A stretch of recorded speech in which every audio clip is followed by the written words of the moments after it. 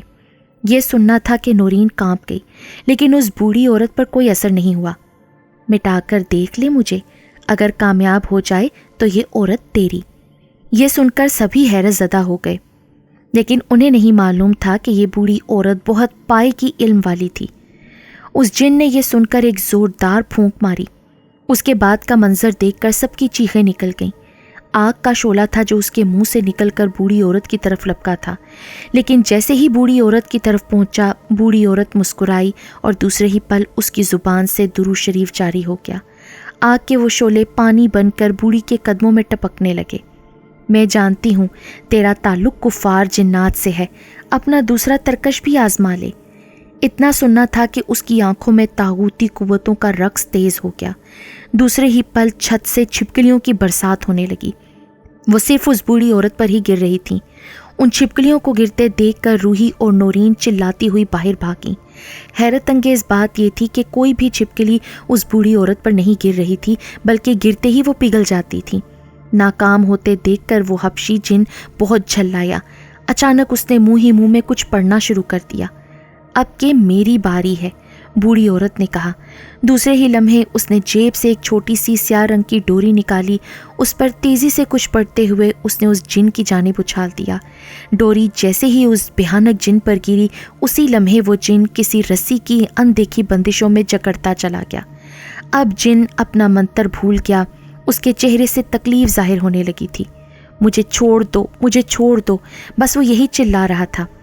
ضرور، پر یہ بتا تیرا نام کیا ہے؟ کالام، کالام ہے میرا نام، مجھے چھوڑ دو، میں کبھی واپس نہیں آؤں گا۔ پہلے یہ بتا کہ تو نے اس لڑکی پر اپنا عصبی قبضہ کیسے کیا تھا؟ کالام شدید اذیت میں تھا۔ یہ نیم کے پیڑ کے نیچے کھڑی تھی، میں نے اس کو دیکھا، میرا بسیرا اسی پیڑ پر تھا، وہیں سے مجھے اس سے پیار ہو گیا۔ اسی وقت میں نے اپنی قوتوں سے فرضی دکان بنائی۔ میں جانتا تھا کہ کسی مسلمان پر صرف اسی چیز کے ذریعے قابو پایا جا سکتا ہے جس سے وہ محبت کرتا ہے۔ 1000 گناہوں کے باوجود مسلمان پاک ہوتے ہیں کیونکہ ان کے دل میں کلمے کی روشنی ہوتی ہے۔ میں سمجھ گیا تھا زیور اس کی کمزوری ہیں، اور بس پھر میرا کام آسان ہو گیا۔ عذرا سے تیری کیا دشمنی تھی؟ اس دکاندار لڑکے کو تو نے کیوں زخمی کیا اور جعلی عامل کو تو نے کیوں مارا؟ میں نہیں چاہتا تھا کہ نورین کو مجھ سے پہلے کوئی ہاتھ لگائے، اس لیے جعلی عامل کو مارا۔ عذرا صرف اس لیے شکار ہوئی کہ وہ جھمکے اگر نورین سے دور ہو جاتے تو میرا زور ٹوٹ جاتا، اور لڑکے نے ان جھمکوں کی برائی کی تھی اور ان جھمکوں کو اپنے دراز میں رکھ لیا تھا۔ اب مجھے چھوڑ دو۔ تجھے چھوڑا نہیں جا سکتا اے کالام، تباہی تیرا مقدر ہے، بوڑھی عورت نے حتمی لہجے میں کہا۔ خبیث جن کالام قسمیں کھاتا رہا مگر بوڑھی نہ مانی۔ چند ہی لمحات میں کالام کے جسم کو آگ لگ گئی اور اس کی درد بھری چیخیں سب سن رہے تھے مگر کوئی اسے بچانے والا نہیں تھا۔ پھر بوڑھی اماں کے کہنے کے مطابق کالام کے جل جانے کے بعد اس کی راکھ کو اور ان جھمکوں کو اکٹھا ایک پوٹلی میں بند کر کے سمندر برد کر دیا گیا تھا، اور یوں نورین نے اس خبیث جن سے ہمیشہ کے لیے چھٹکارا پایا۔